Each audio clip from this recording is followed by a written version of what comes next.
यहाँ आपको अपडेट करेंगे। मिनी बजट के खतरात मंडलाने लगे। हुकूमत ने IMF को अहम प्लान पेश कर दिया।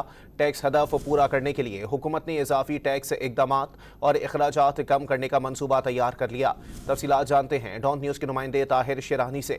ताहिर, बताइएगा, नया टैक्स लगाने की बात हो रही है, हदफ पूरा करने के लिए कौन सा तबका सबसे ज़्यादा मुतासिर हो सकता है? जी देखिए, जो IMF की जानिब से आज स्टाफ कंट्री रिपोर्ट जारी की गई है, उसमें पाकिस्तान की जानिब से दिसंबर 2025 के आखिर तक अगर टैक्स वसूलियां तवक्कुआत से कम रहती हैं तो उस सूरत में इजाफी टैक्स इकदामात और उसके साथ साथ अखराजात कम करने या उसको मौखर करने का जो मंसूबा है उससे IMF को आगाह किया गया है। जो टैक्स शॉर्टफॉल पूरा करने के लिए जो इजाफी टैक्स इकदामात हैं उसका प्लान बनाया गया है। प्लान के मुताबिक फर्टिलाइजर्स और पेस्टिसाइड्स पर एक्साइज ड्यूटी 5% बढ़ाने के इजाफी टैक्स इकदामात शामिल हैं।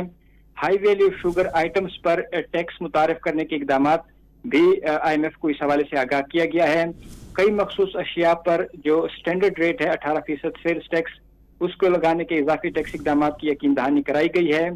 इसके साथ साथ पाकिस्तान ने महसूलात कम होने पर अखराजात में कमी का भी IMF को प्लान पेश किया है, या अखराजात जो गैर जरूरी अखराजात है उसको कम किया जाएगा या बसूरत दीगर उनको मौखर किया जाएगा, ताकि जो फिस्कल टारगेट है यानी जो FBR का टैक्स टारगेट है उसको पूरा किया जा सके।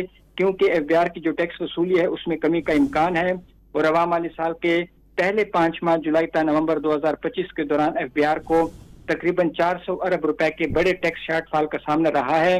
और दिसंबर के आखिर तक अगर टैक्स शॉर्टफॉल मजीद बढ़ता है या शॉर्टफॉल रहता है तो उस सूरत में जो इजाफी टैक्स इकदामात और अखराजात में कमी है वो उठाए जाएंगे इकदामात। ताम इसके साथ साथ पाकिस्तान की जानिब से टैक्स टू GDP रेशो को 15% तक बढ़ाने का मंसूबा भी IMF को पेश किया है। इसके साथ हुकूमत की जानिब से जो मुख्तलिफ अहदाफ हैं दूसरे जायजे के लिए कर्ज प्रोग्राम के, उस हवाले से भी IMF को तफसीलात IMF की जानिब से जारी की गई हैं। जी, बहुत शुक्रिया ताहिर।